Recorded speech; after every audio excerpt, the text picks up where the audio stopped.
वजीर आला पंजाब सरदार उस्मान बुज़दार बार्थी पहुंच गए। वजीर आला पंजाब ने बार्थी में 5 अरब 78 करोड़ रुपए के 9 प्रोजेक्ट्स का इफ्तिताह किया और संगे बुनियाद रख दिया। जींद से बार्थी तक सड़क की मुरम्मत और नाला संगड़ पर पुल की तामीर के मंसूबे का इफ्तिताह किया। वजीर आला पंजाब ने कोहे सुलेमान डेवलपमेंट प्रोजेक्ट के तहत 7 मंसूबों का संगे बुनियाद रख दिया।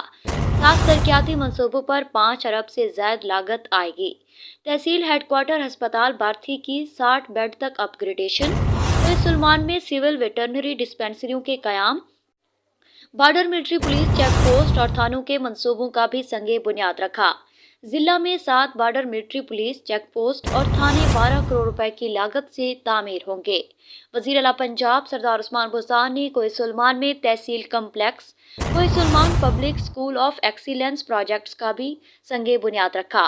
कोहे Sulaiman public school of excellence boys and girls project पर 2 अरब 18 करोड़ रुपए की लागत से मुकम्मल होगा। उन्होंने बार्थी मल्टी पर्पज हॉल की तामीर के मंसूबों का संगे बुनियाद भी रखा, जिस पर 3 करोड़ रुपए की लागत आएगी। वज़ीर आला ने कोहे सुलेमान की मुख्तलिफ इलाकों की 22 राब्ता सड़कें का बुनियाद रखा, जो 2 अरब 13 करोड़ रुपए की लागत से तामीर होंगी। वज़ीर आला पंजाब सरदार उस्मान बुज़दार को बार्थी में N55 चौकीवाला था N70 चापर बलोचिस्तान तक सड़क की तामीर के मंसूबे पर ब्रीफिंग, चौकीवाला को बारास्ता जींद बार्थी और खरल बुज़दार बलोचिस्तान से मिलाने वाली सड़क की तामीर तोसी पर 8 अरब 93 करोड़ रुपए लागत आएगी।